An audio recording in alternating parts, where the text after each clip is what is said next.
2024, and I am calling the Zoning Board of Adjustments meeting to order. The Zoning Board of Adjustments is a fact-finding body, and to grant variances, it must determine the existence of special conditions, other than solely financial, which create an undue hardship for the applicant. Positive action requires an affirmative vote by at least 4 of the 5 members. ZBA decisions are final, and recourse from ZBA decisions is to court of law. For items scheduled for a public hearing, residents will have the opportunity to comment on agenda items. In accordance with the Texas Open Meetings Act, members of the board shall not discuss, deliberate, or make any decisions on topics not posted as an agenda item. Speakers should state their name and full address for the record and address all remarks to the board. The board asks that public remarks be limited to no more than 3 minutes. And we're going to stand for the pledge. We'll start with the American pledge. I pledge allegiance to the flag of the United States of America and to the republic for which it stands, one nation, under God, indivisible, with liberty and justice for all. And the Texas pledge. Honor the Texas flag. I pledge allegiance to thee, Texas, one state, under God, one and indivisible. Thank you. Okay, and we will begin with our approval of the minutes from our last meeting, which are under your first tab in your binder. And those are the minutes from our February 15th, 2024 meeting. I will make a motion to approve. Okay, a motion and a second. All those in favor, aye. Aye. Okay, opposed, same sign. And our minutes are approved from the February 15th, 2024 meeting. Okay, so for today, we are hearing on our regular agenda public hearing, consider a request for a variance to the zoning ordinance section 118-427A for a reduction in the minimum lot dimensions required in an R4 multifamily district for Lot 12, City Block 41, located at 1102 Logansport Street. The request has been submitted by Rudy Bohack, case file ZBA 2024-01.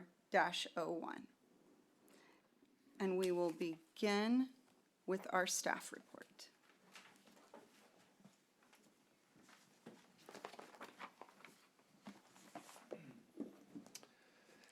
Good afternoon, Honorable Chair and board members. My name is Nathan Dietrich, and I'm a third-party planning consultant that has been helping the Planning and Development Department, also your wonderful staff here, and these great volunteer boards that serve the city of Nacogdoches. So as already stated, that we are here to discuss the variance request for a reduction in the minimum lot dimension requirements for Lot 12, City Block 41, located at 1102 Logansport Street. And if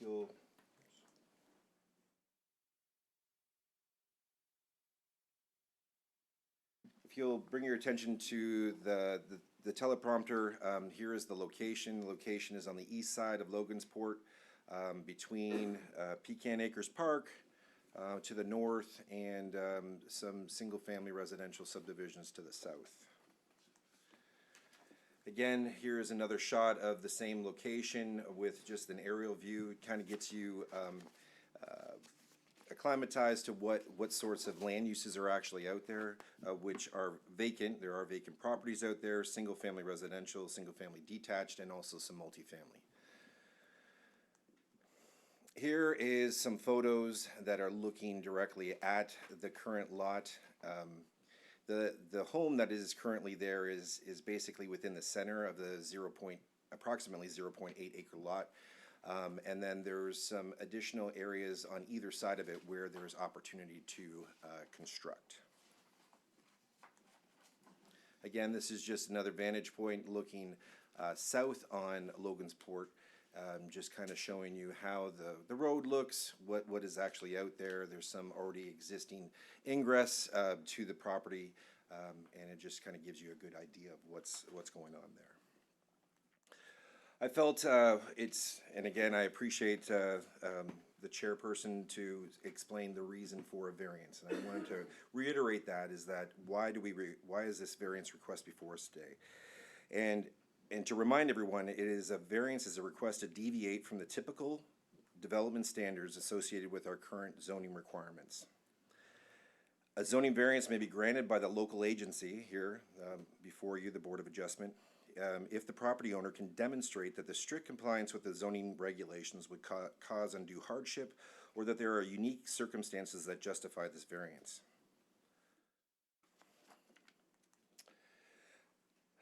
Before you here is the 200-foot notification map, and as Amy was so graciously put this map together for us, the white stars are no responses. We received no responses from the notifications that were sent out.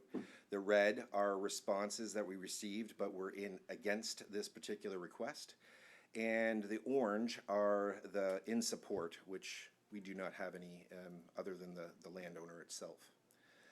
But I also wanted to make sure, because I read some of the comments that did come in, and wanted to give a point of clarity here, that I want to make sure that everyone understands, because some of the comments were referring to the current land use of the property, and what's before us today is a developmental standard, which is the lot depth of this particular lot. So the owner is not requesting to decrease the lot size or requesting any zoning change. The applicant is asking you to use a lot in its current configuration. All requirements for development, meaning that all property development standards will be re-reviewed at the time of permitting, which everything from planning, from building code, through fire, through public works will all be re-reviewed, but none of that is before us today. We are just solely speaking of the lot, or the dimensional variance that is before you or has been applied for by the applicant. So a little bit of background. This does have a little bit of history, this particular property. Again, this property is not platted, but it's been in its current configuration since or before 1970, from what we can gather. The current landowner did not create this lot in its current configuration. This is a variance exception to the lot dimensions only, as I previously stated. The ordinance requires 100 feet of lot depth, and this lot is only 88 feet in depth.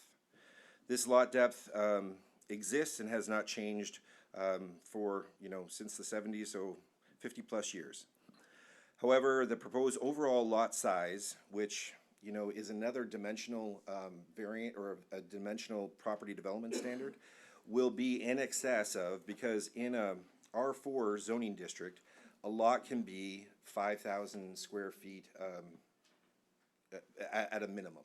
And these lots, if subdivided as shown in the site plan, will be over 12,000, very close to 13,000 square feet.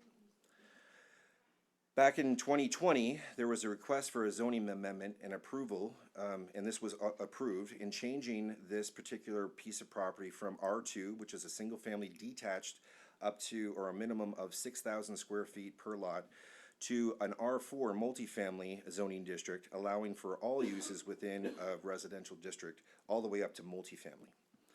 In 2023, there was an appeal to the Zoning Board of Adjustment for the city planner's interpretation regarding the approval of a building permit, challenging the decision to approve a permit for construction without a variance for lot depth and/or for parking requirements. The appeal was upheld, resulting in this variance today. This is the reason why we're here today. And the parking and other land use requirements that will not, I'm just reminding everyone that those will not be reviewed today. However, will be reviewed again if there is building plans submitted to the city. And just as a reminder, there is a staff report that shows a table showing the requirements of all residential zoning districts within the city of Nacogdoches. And as you can see on that table is that each and every minimum lot depth requirement for a residential development is 100 feet. And so regardless of what the applicant builds, a variance will be required. Here is the zoning map, and as you can see, the lot in question is R4. It's very contrast to the current land use versus this current zoning map. And as you can see, the current land use was predominantly single-family detached, as I showed earlier on. However, there is a higher concentration and higher intensity and density zoning districts in this vicinity. Even though the current use may represent single-family detached, the opportunity to develop the lots to a higher intensity exists based off of the approved zoning district. And just as a point, a note, is that per the site plan proposal, the property owner is suggesting replatting the property to construct and sell the properties at a later date. So I wanted to do a comparison for everyone to show what the current site plan or the current survey is, but with the lot itself, just as it exists today with the single-family residential home in the center. I know it might be a little bit small, but the proposal that was submitted by the applicant, also on the right, is showing that he is looking to construct 2 additional homes, one to the north and one to the south. And as you can see from where he's proposed to subdivide the property, is that the lots that would be created would be in excess of 12,800 square feet, if they were to be divided equally. And again, I think more importantly is that what I wanted to ensure folks too is that regardless of what happens today, all we're doing is looking at the lot depth. All other property development standards, meaning setbacks, parking requirements, building lines, height limitations, all of those things will need to meet the minimum requirements as set forth in the R4 zoning district. And as what can be seen here is that the proposed locations of the lots, there are some dash lines there, and again, they're very small, I apologize about that, but on the front side, immediately adjacent to Logansport, which would be a dash line that is parallel to Logansport, is a 20-foot building line, which meets the minimum requirements for a front setback for structures.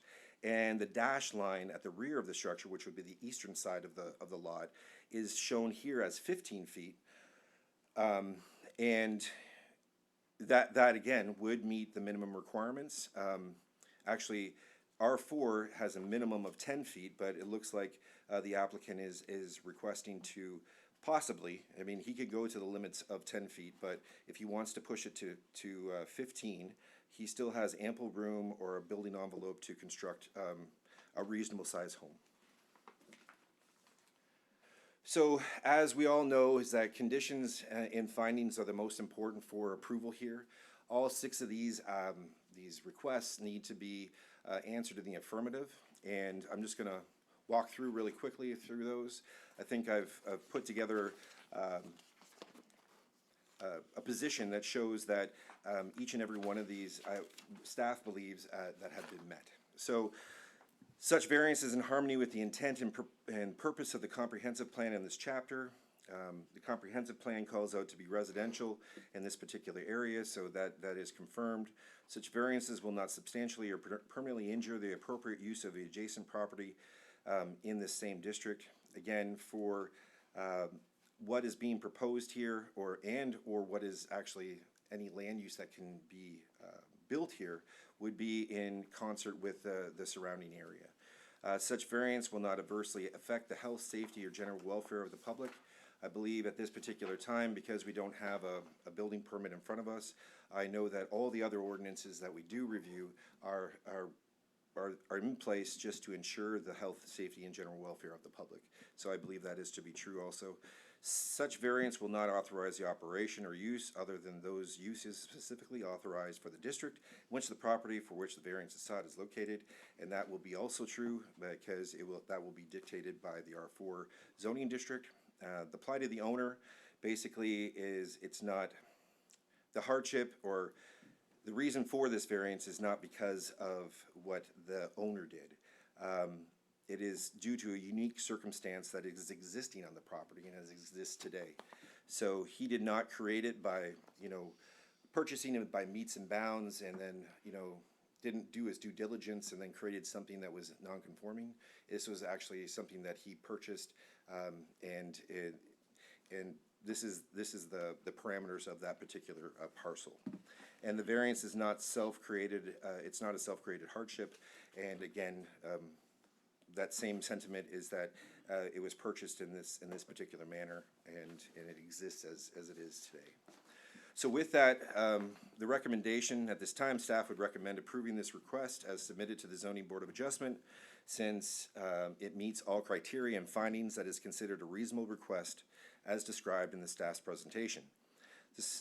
Staff believes this is a perfect example as to why a variance actually exists, because of folks that have a property that was not created by them. It was something that was done in the past. And so this gives an opportunity for you as a board to look at it and see that it's going to follow all of the property development standards and be a reasonable, a development within our community. This does not preclude, and this is a reminder for everyone, does not preclude the applicant from resubmitting plans to the permitting office, where all of those other things like IBC, the IRC, which is the International Residential Code, and all the other codes will be reviewed. It will also be reviewed by engineering and by planning again, and make sure that all of them follow those current ordinances in place. Otherwise, they will have to come here to this board again and request additional variances. So at this time, staff wants to just let the board know that we, as staff, are not requesting any additional conditions set forth as part of this approval. However, the board may consider reasonable conditions for approval, like requiring possibly a larger setback if you believe that that's something that is necessary at this particular time, to compensate for the reduced length of the property, maybe 15 feet as shown on the survey as presented by the applicant, possibly. But again, this will be at the board's discretion. So that concludes my presentation. I'd be happy to answer any questions.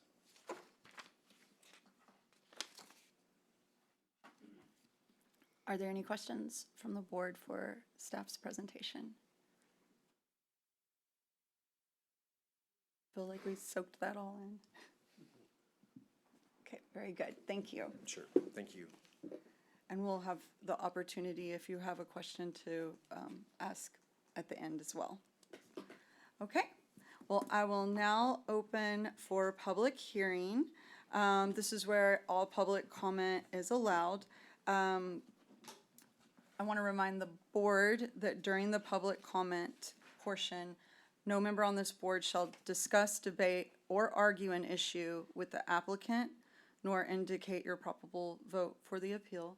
And we are only to discuss matters that are directly related to the variance request. So if anyone in attendance would like to speak, please come forward, and I'll need your name and your address, please. Point of order, isn't the first public comment supposed to be if someone wants to speak in favor of this variance as opposed to if you don't want to speak against it? I think that's in the rules and procedures. We will begin with anyone who would like to speak in favor.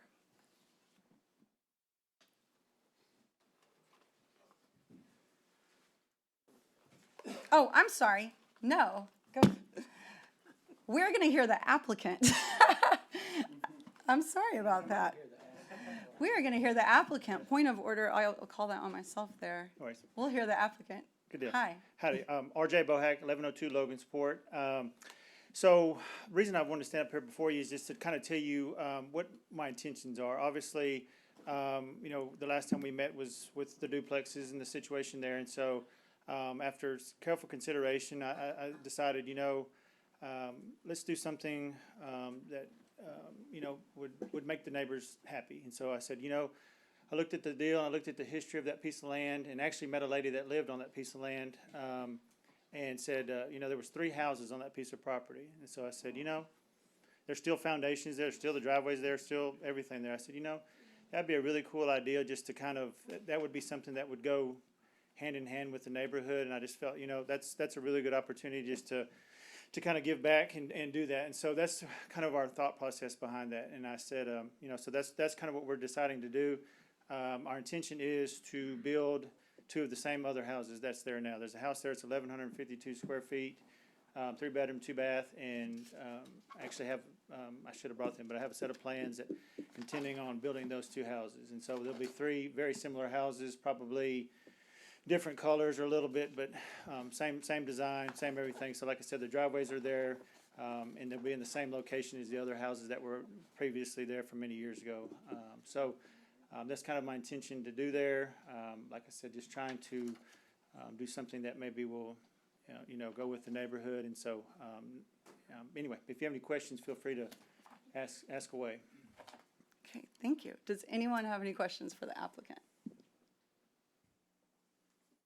No? Thank you, RJ. Yep. Okay, now we'll go to our open public hearing. Anyone that would like to speak in favor?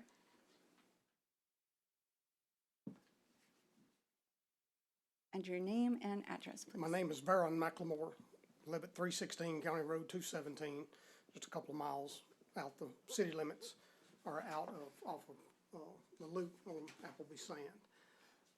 We've been here a bunch of times for this, and in fact, I just want to tell the board, I don't remember how many of y'all were on this 3 or 4 years ago when this started. There were 3 things that were put before the Planning and Zoning Board when this came about. That night, there was, Ron Collins was wanting to get a variance on a lot that he had off of Mound Street, I believe, for a doctor that was wanting to do something with his property. I was asking for a amendment to the plan development for the church on West Austin that my dad had built and had until he passed away. I was placed, I did not go to church up there, but I was placed as the receiver from the court system to sell that, and we ended up selling that to the Senior Citizen Center, which has been an outstanding, better than they ever expected what they've done.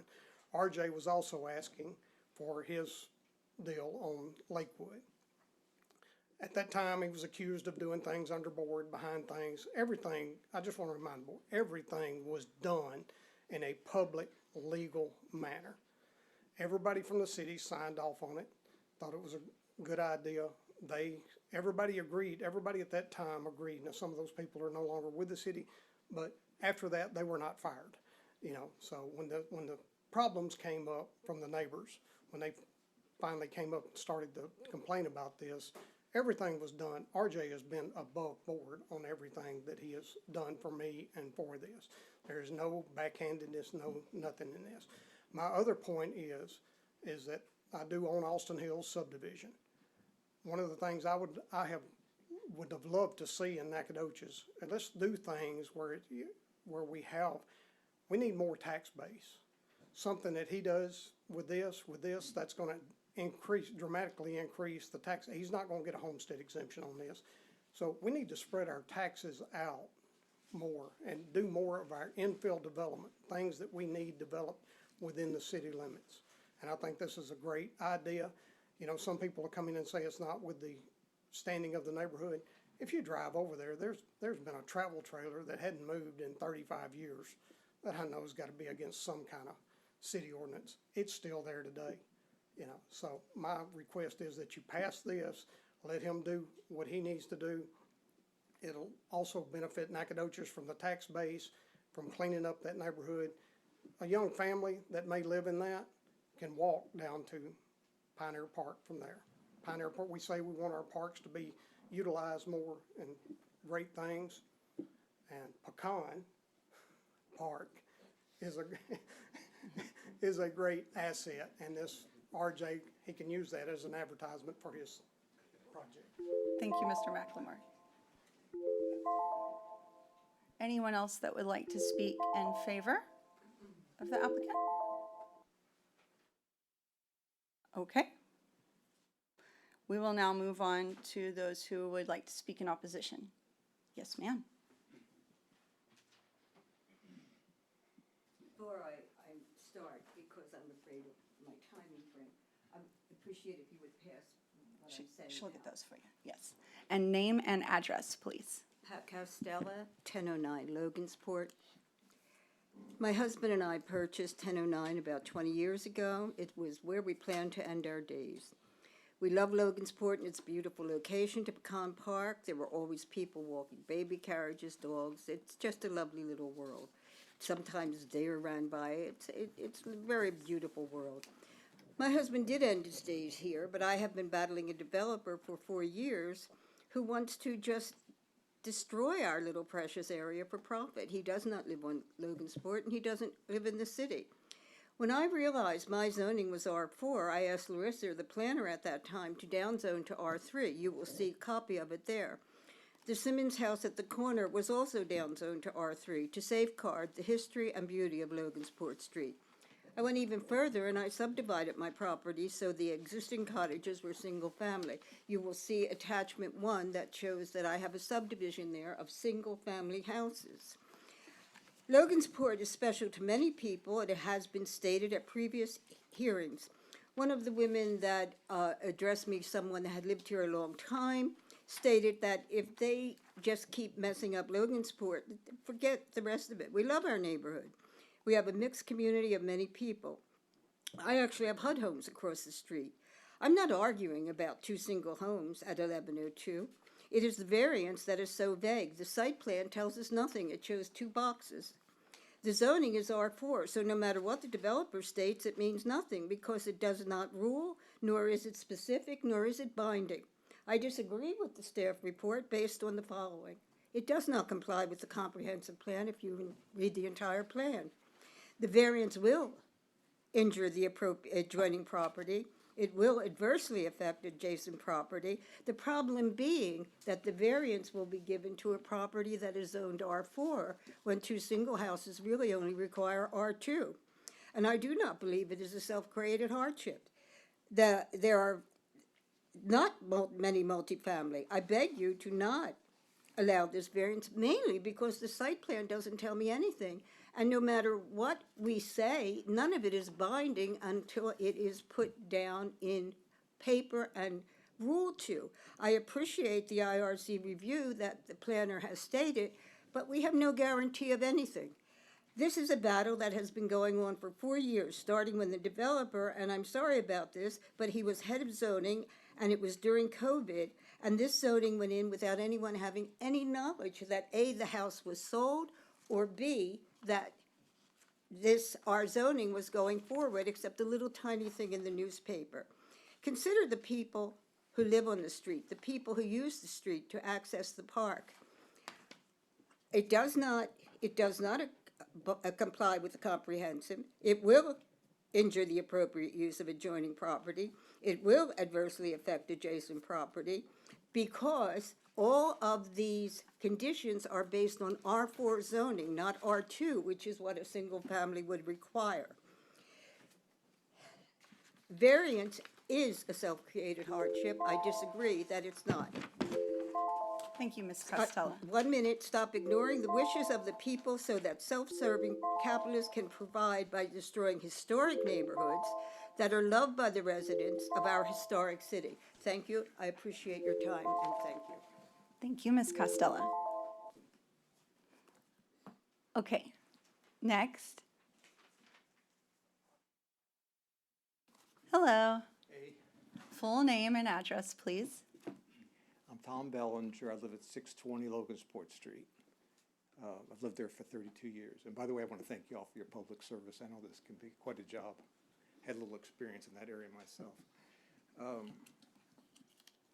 Logansport Street, as Pat Costello just pointed out, is a special street. It's in the older part of town. In fact, a lot of it's in the Washington Square Historic District. It's one of the few single-family streets that's left in this town, and it's a neighborhood that it's special to a lot of people in this town. We call ourselves a historic town, but look what we've done to so many areas and so many structures in this town that were historic. I'm afraid that what we're talking about here today, Nathan referred to this being a perfect example for a variance. I'm thinking this is more like a perfect example of what's gone wrong in this town as far as our historic areas in our historic structures. So my neighbors have fought this. Some people say they've been overzealous. They've even been called the Logansport loonies. But I appreciate their efforts, and I think it's something that needs to be done in this town because there's some things that are historic in this town and that are really tourist attractions, and we need to preserve them. Now, the request for the variance is for 2 so-called single-family residences. But I would submit to you that what this is really student housing. Whenever 3 things converge, we're talking about student housing. If you're from walking distance from the university, if you're in an R4 zone, and if you're rental property, that's student housing. And we're all familiar with how student housing follows a familiar process. And you can go down the streets and the cross streets along Bonita and Pearl on the west side of North Street and see what I'm talking about. You've got single-family residences in there, but you have temporary tenants who don't maintain them. Often they're multifamily, the houses are worn out. Eventually they become dilapidated. The single-family owners in the neighborhood leave. And then the houses are either left dilapidated or they're replaced and torn down with multifamily structures. And this process has even started close to home for us on the north end of Garner Street. You can see that we've already started the student housing process over there. And the only thing that's really stopping it is that that street is R1 when you go south of Bailey. It's R4 up there, and you can see where this is all going. We don't want that on Logansport Street. And that's why we think that this variance should not be granted, because what we're really talking about is student housing. Thank you, Mr. Bellinger. Is my time? Yes, Oh, it's gone that's already? what that sound is. Yes. Oh, I had some other stuff. Well, thank y'all. Thank you very much. Yes. Okay. I did see you in the back. Okay. Also have some handouts. Amy will hand those out. Or, Y'all want to go along? I have a short PowerPoint presentation, so okay. you want to follow And will along it with the appear on PowerPoint. our screens in front of us? Yeah, okay.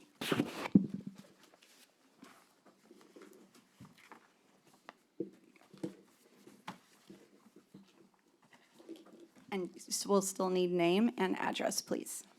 This is forward.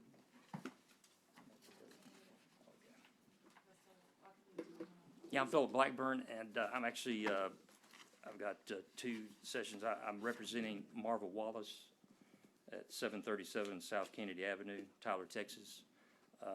She owns the property immediately behind R.J. Bohack's property there, all the way back to the creek. She lives in Tyler, couldn't be here. She wanted me to represent her. So I'll start out on that one, and when I run out of time on that one, then I'll switch over. We'll restart the clock, correct? Okay, sounds Yes. good.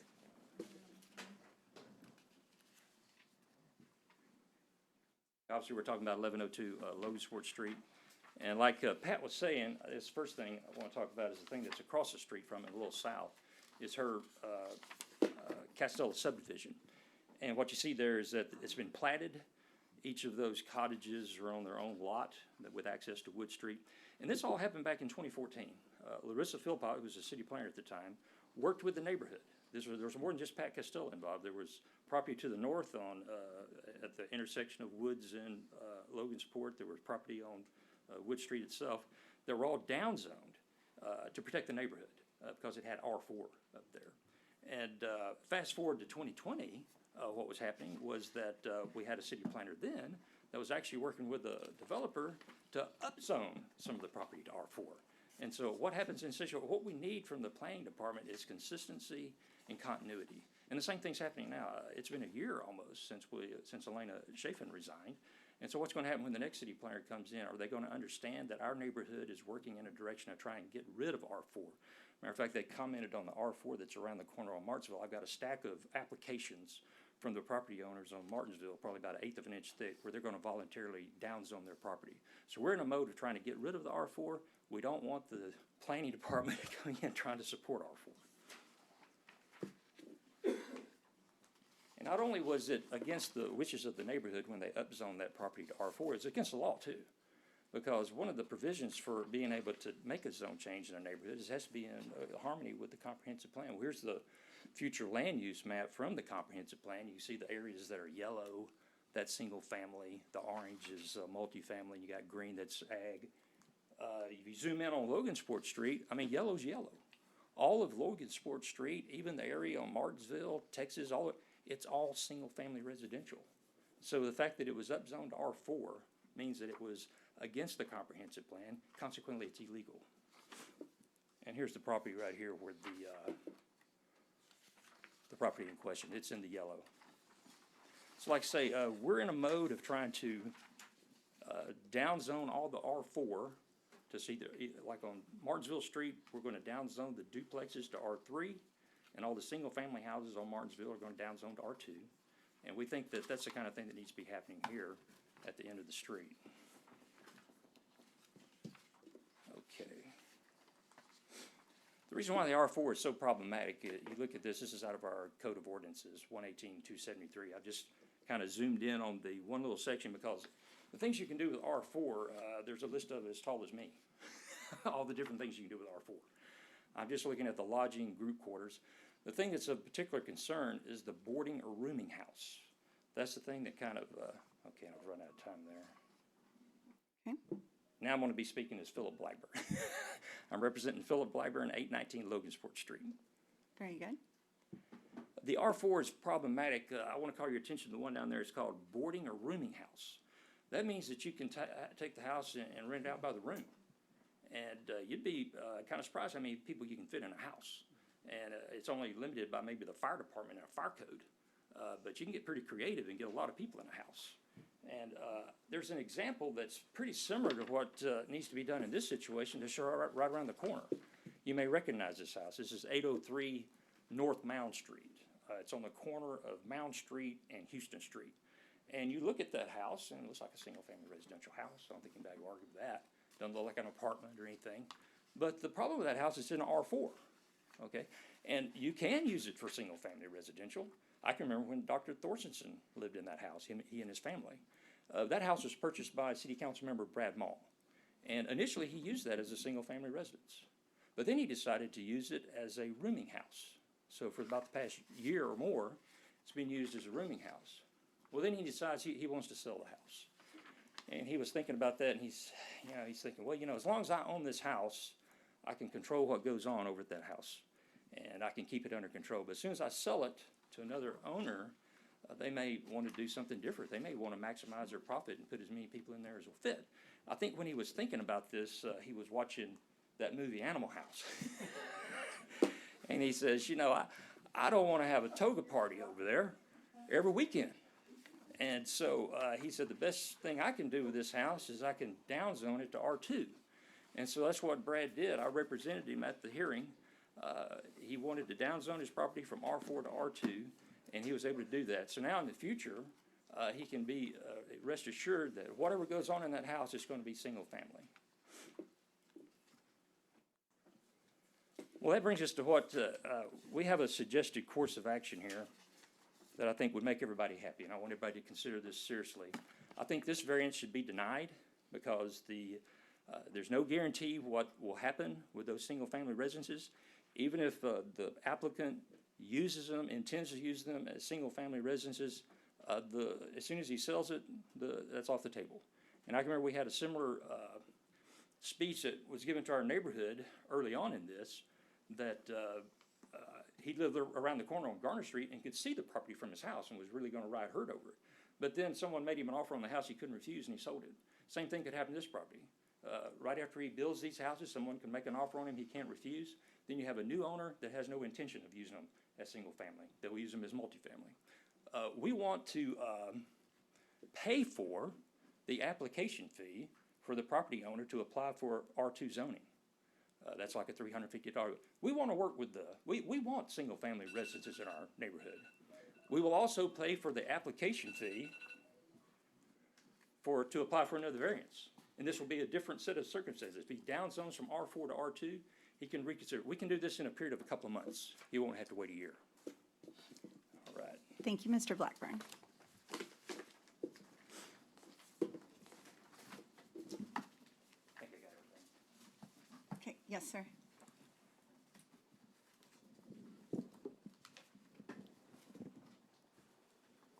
And your name and address, please. Yes, ma'am.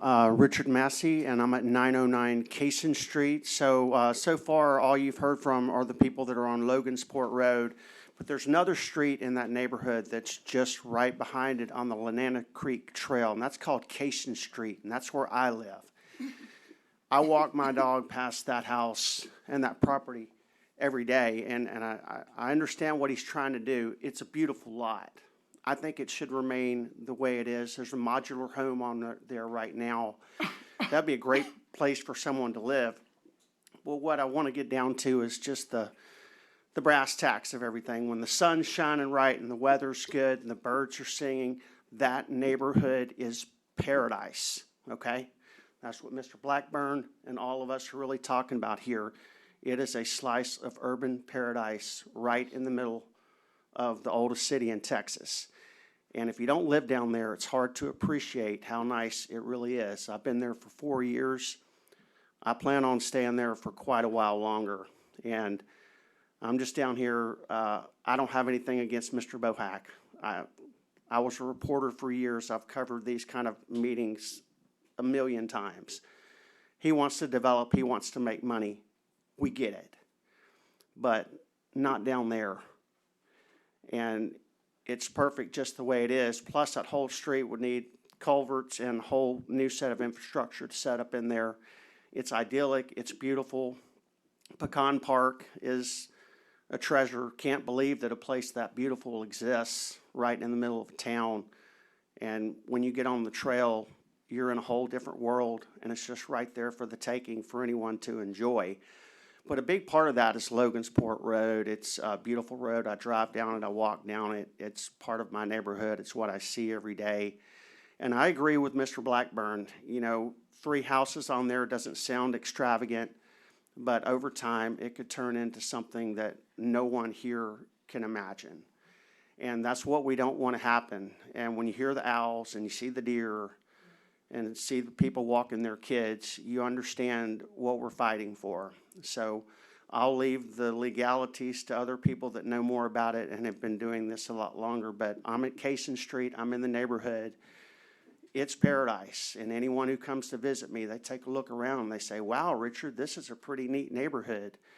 And I say, yeah, it is. And Cason Street is starting to dress up, by the way. But what we don't want to see is a bunch of multifamily rolling in there. And I think if that property was originally zoned R2, that tells me everything I need to know. So thank you. Thank you, Mr. Massey. Okay. Hello. Full name and address, please. Judy Kugel, 3610 West Meadow, and no, I do not live on Logansport, but I am a historic preservationist, and I have tried to encourage all the people that live on that end of Logansport to please fill in the paperwork request to put it on the overlay. It complies, and it could be put on the overlay. I've discussed it with Jessica Sal. Y'all probably know I'm on the commission. So I'm encouraging people to get it on the historic overlay, which would then, of course, make this whole thing moot. So that's all I have to say. Thank you. Thank you.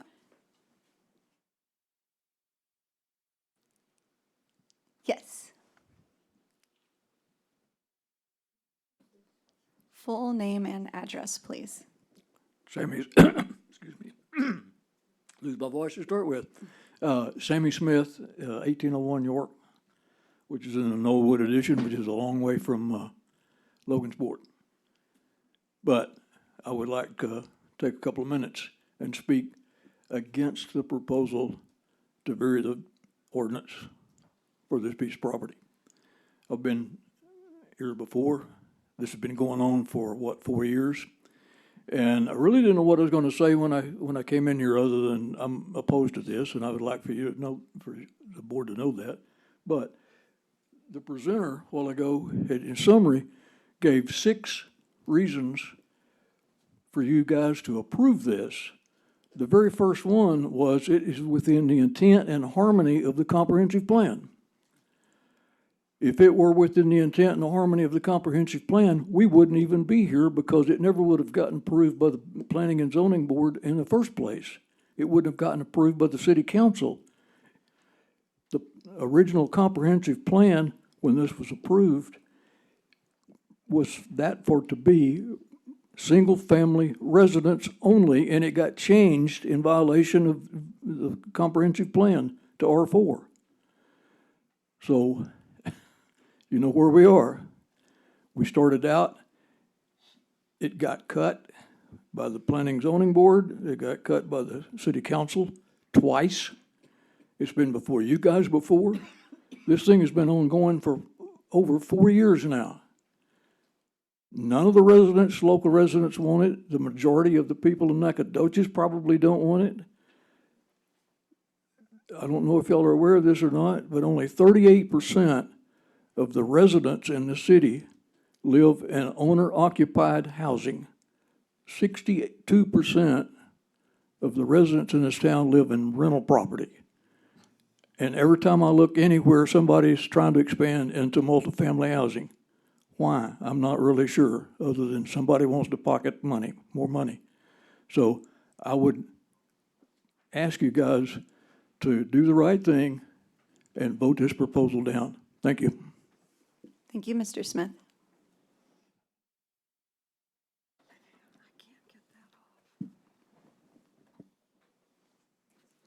Is there anyone else here that would like to speak in opposition? Okay. I do want to bring it to the attention of the board that we have response forms that were received after our binder was published. And these are from community members and such. Is this something we need to read? Is someone's going to read into the record, or do we just have them here for our information? Okay, this is for our information. Well, I wanted. Yes, yes. So there is this information here, and thank you very much. Okay, at this time, the applicant does have the opportunity to rebut and for any arguments against the request. Again, RJ Bohack, 1102 Logansport. So ultimately, I think to just simplify this, I think, I'm hoping that the R4 is the issue.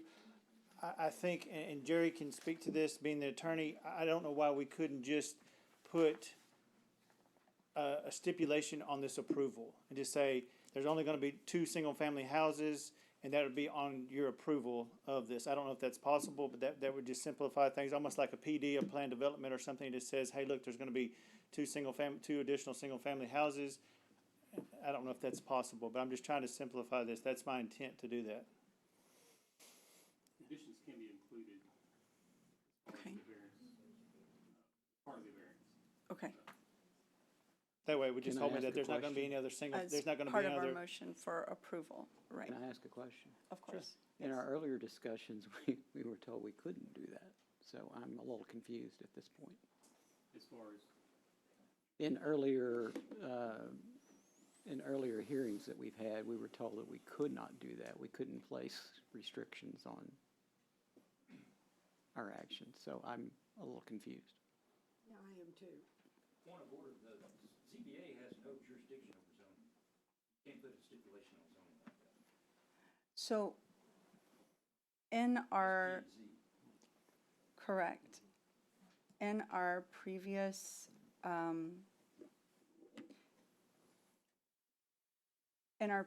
hearing, which one are you, which specific one are you thinking of?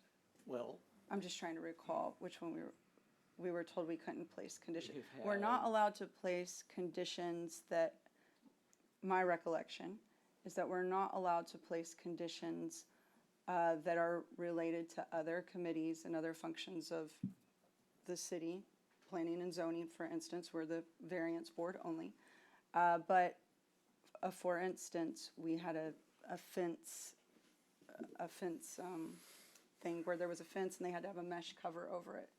And our rules said that the mesh cover had to be black, but we were allowed to put a condition on it that it could be green or gray, like these other specific colors. And that was a condition that we were allowed to put on it. But this So I think condition it has to be is within the, far beyond a color of a mesh over a fence. This would be a condition that would say you can only build X properties on this property.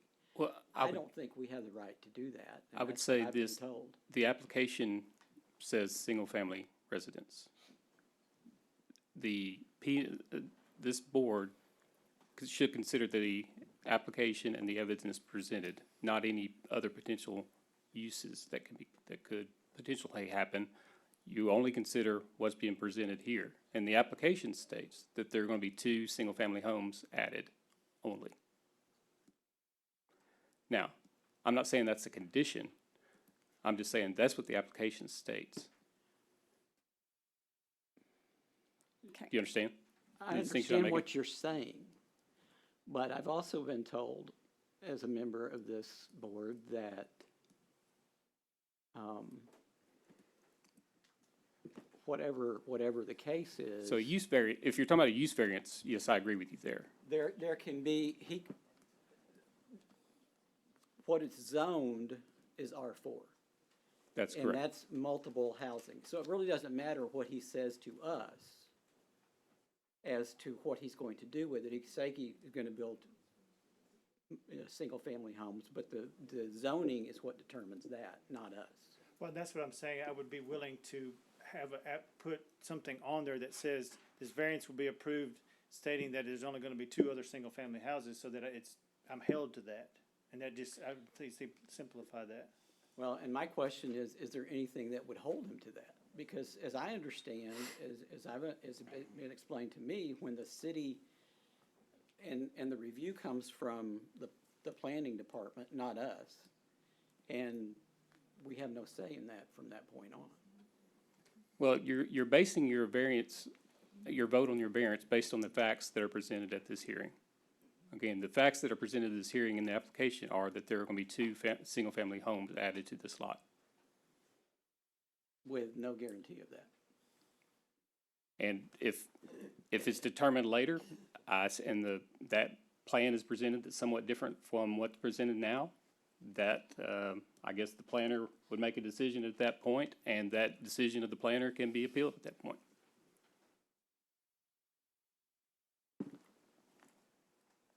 Thank you. So what I'm going to say here is, if one of you would like to make a motion and present a condition in your motion, we will have the option to have discussion once that motion has been made and seconded. You done, Mr. Bohack? Yes, thank you, I'm sorry. Yeah, thank you. Okay. At this time, we also, I'm going to close our public hearing, and we are done with public comment.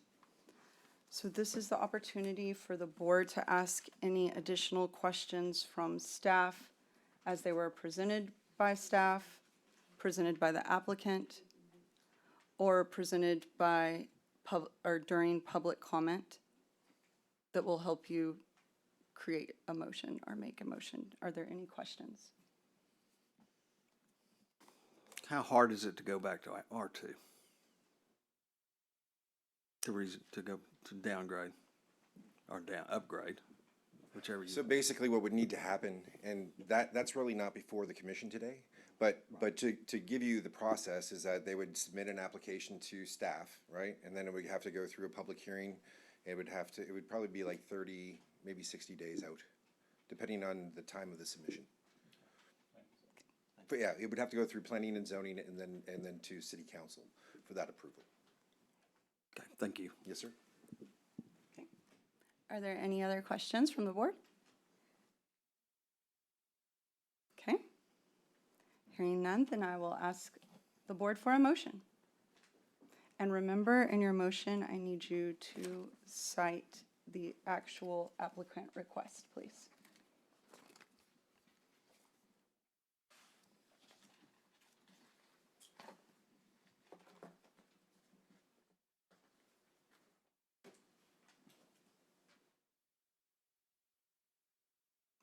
I need a motion from the board.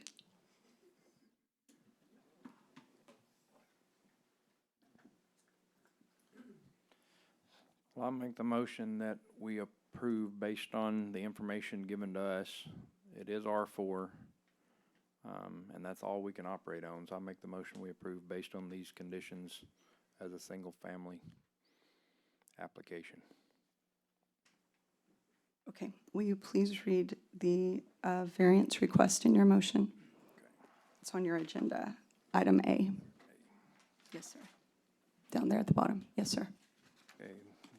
The variance was to consider request for a variance of the zoning ordinance, section 118-427, for reduction in the minimum lot dimension requirements in an R4 multifamily district for Lot 12, City Block 41, located at 1102 Logansport Street. The request has been submitted by Rudy Bohack, case file ZBA 2024-1. Okay.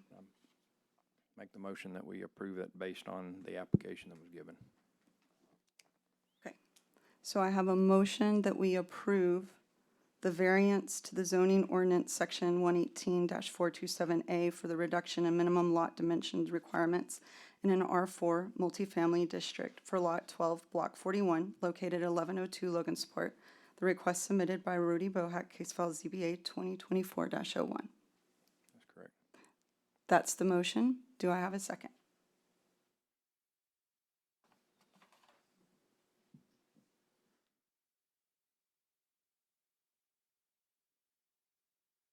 A second to a motion allows us to enter discussion.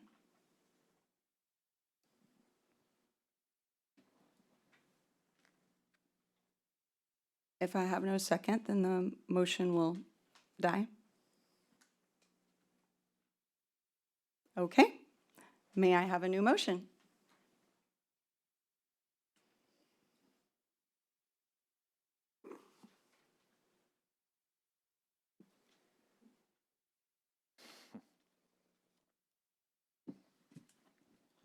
Make a motion to deny the request for a variance to the zoning ordinance section 118-427 for a reduction in the minimum lot dimensions required in an R4 multifamily district for Lot 12, City Block 41, located at 1102 Logansport Street. Case file ZBA 2024-01. Okay, thank you, Mr. King. The motion is to deny the request for a variance to the zoning ordinance section 118-427A for a reduction in the minimum lot dimension requirements in an R4 multifamily district for Lot 12, City Block 41, located at 1102 Logansport Street, case file ZBA 2024-01. That's the motion. Do I have a second? Second. I have a motion and a second. And now we're open for discussion among the board and the board only for this item only. Any discussion?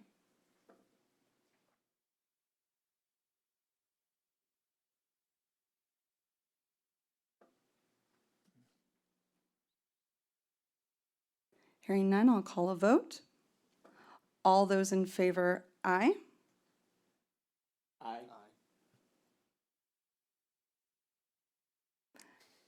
Okay. One by one, okay. Mr. King? In favor? Mr. Schaffner? Aye. Ms. Bentley? Nay. Okay. I'm calling for in favor votes only, please. So I'm going to call everyone. Could you restate Yes. the So motion on the this floor? is a motion to deny the request for a variance to the zoning ordinance section 118-427A for a reduction in the minimum lot dimension requirements in an R4 multifamily district for Lot 12, City Block 41, located at 1102 Logansport. This is case file ZBA 2024-01. So all those in favor for the denial of the variance, say aye. Aye. Okay. All those against, same sign. Move me a nay. Okay.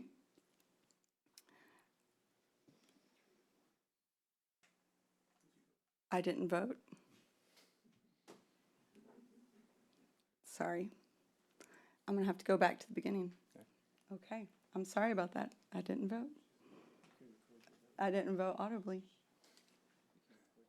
Okay. I will record my vote as denial for the request for the variance to zoning ordinance section 118-427A. Okay, we got that? Are we comfortable? Okay. So that being said, the motion for denial of the request is by a vote of 4-1. All right, and that's how we will proceed. Motion denied, our variance is denied. And that concluding our agenda for today, we are adjourned. Thank you. Oh, sorry.